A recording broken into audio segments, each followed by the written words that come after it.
আসসালামু আলাইকুম।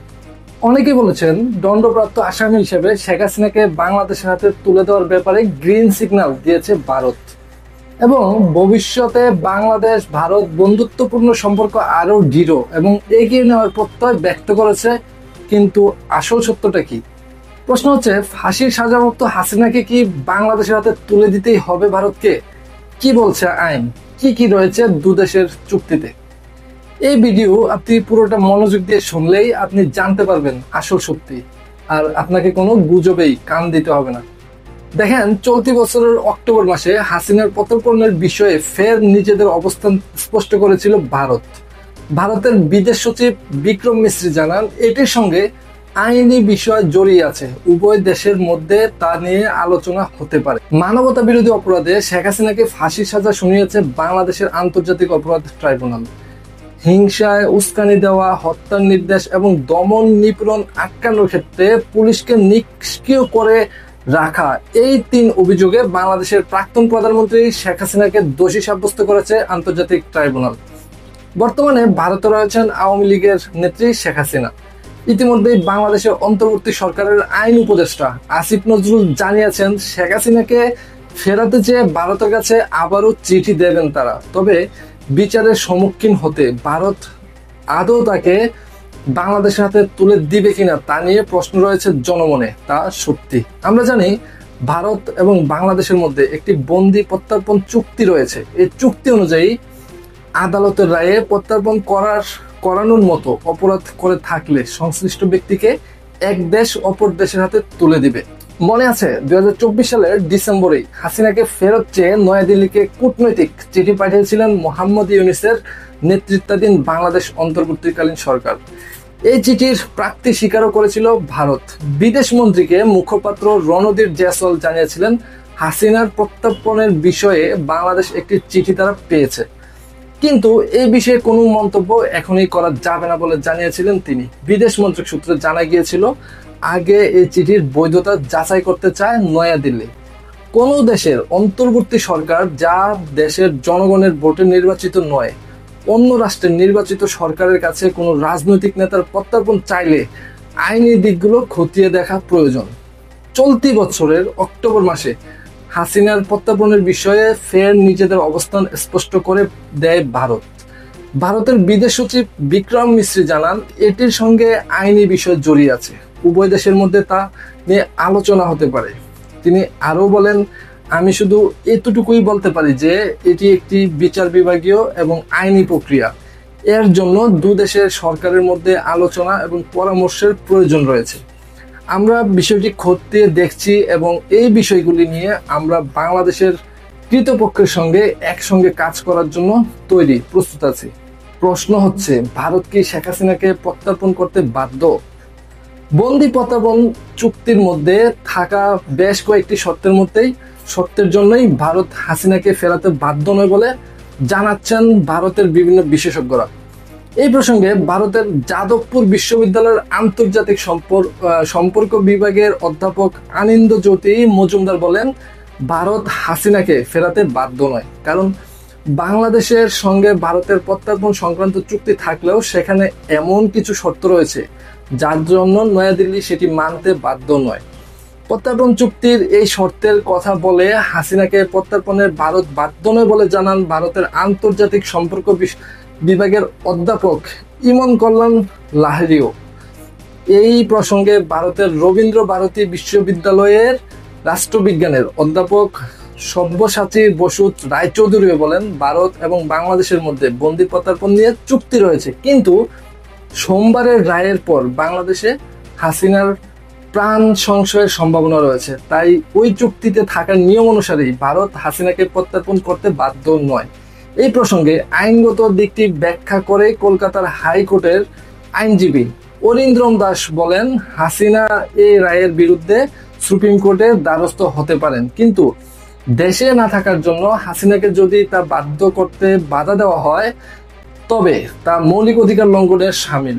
একই সঙ্গে তিনি জানান, ট্রাইব্যুনালের রায়ের প্রতিলিপি পাঠানো হলেও ভারত তা মানতে বাধ্য নয়।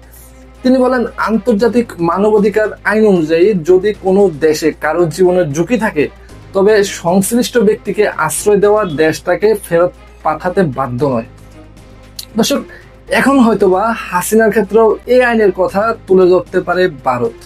চলুন দেখি কি বলছে ভারত বাংলাদেশের প্রত্যর্পণ চুক্তি। দেখুন, 2013 সালে ভারত এবং বাংলাদেশের মধ্যকার প্রত্যর্পণ সংক্রান্ত চুক্তি স্বাক্ষরিত হয়। তখন কেন্দ্রে মনমোহন সিংহের নেতৃত্বাধীন ইউপি সরকার, অন্যদিকে ঢাকার মসনদে ছিলেন হাসিনাই। সেই চুক্তিতে বলা হয়েছিল, আদালতের রায়ে প্রত্যর্পণ করানোর মতো অপরাধ করে থাকলে সংশ্লিষ্ট ব্যক্তিকে এক দেশ অপর দেশের হাতে তুলে দেবে।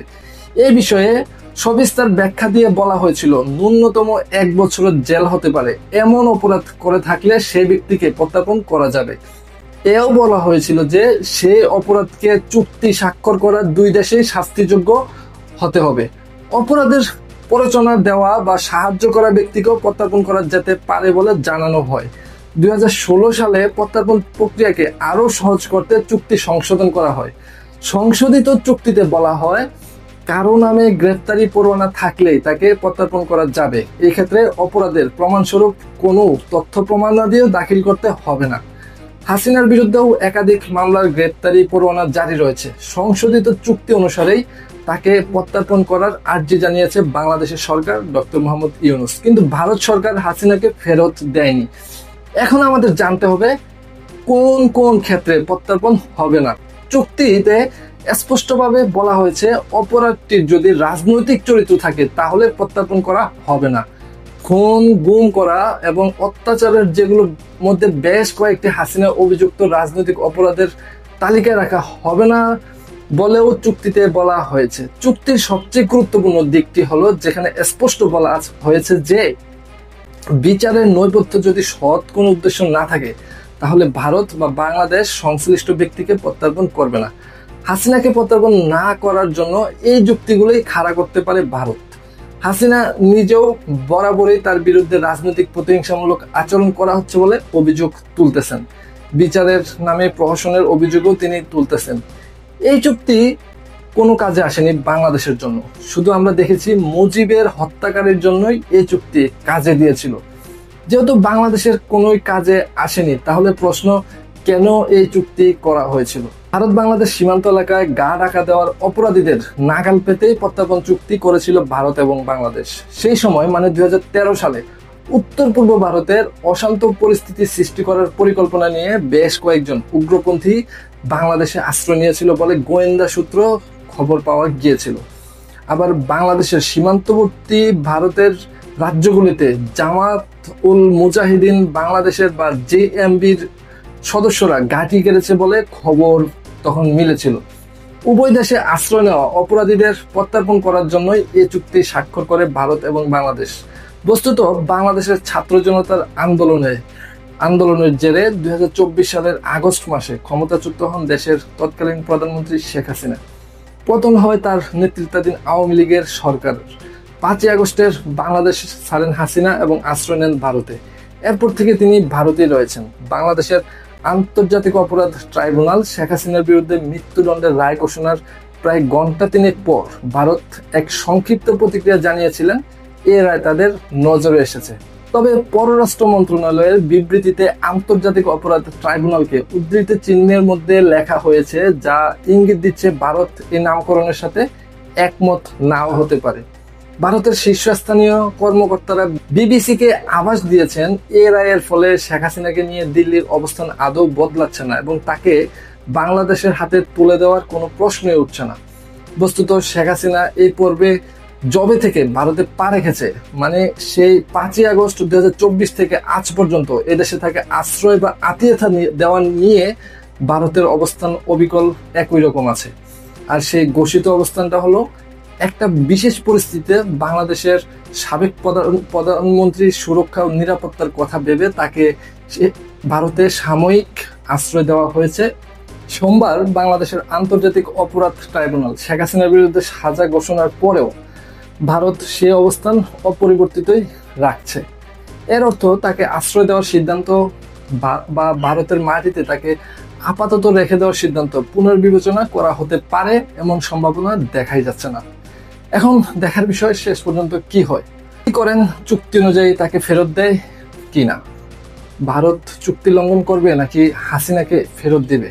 জানান আপনার মতামত কমেন্ট বক্সে।